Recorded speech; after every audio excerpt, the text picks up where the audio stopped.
Well, the Fokker E3 Eindecker perhaps being the most famous, but there was a degree of official mistrust in Britain towards the monoplane configuration, which perhaps held us back a little in terms of aircraft development.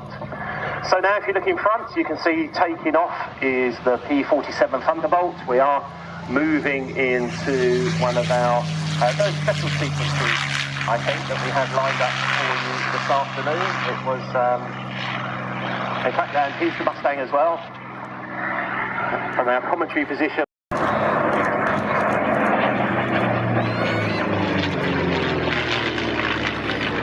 The Little Friends, as they were often known, but not so little in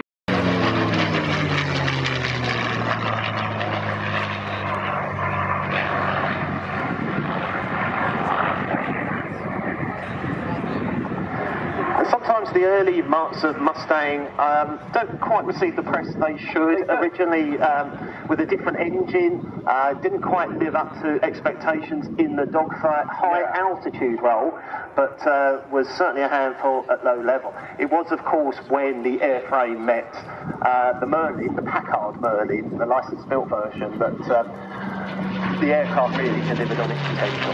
Yeah, and Britain was in.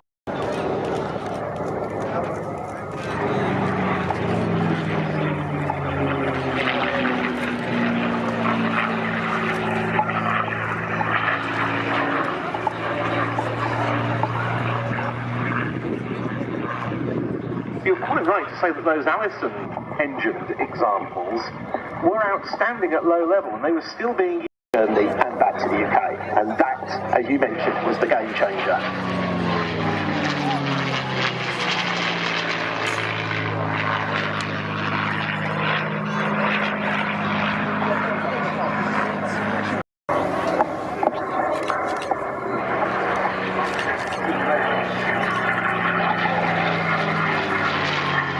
And of course, the thing about an escort fighter is it's not just good enough going on escort fighters that joined the B-17 earlier, running back in the P-47D Thunderbolt.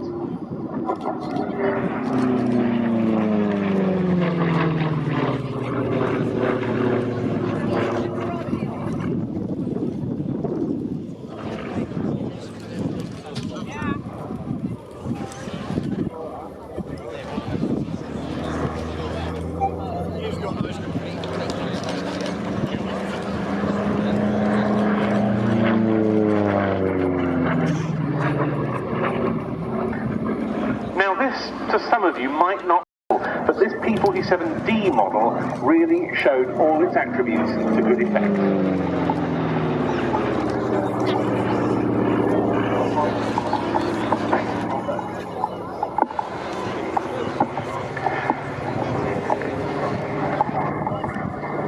One of those attributes was its tremendous toughness into German bombers, and they'd still get home a little bit leaky, but they would get home. The .5 on these was a totally different story. I believe it's 8 on the Thunderbolt, 6 on the Mustang. And also one of the defining features of the Thunderbolt, as you'd expect from something that powerful and that heavy,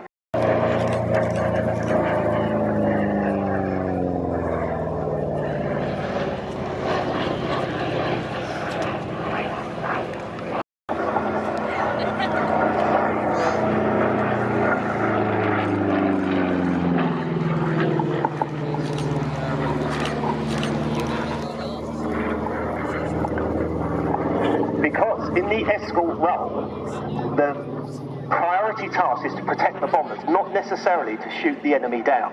Nice if you can, of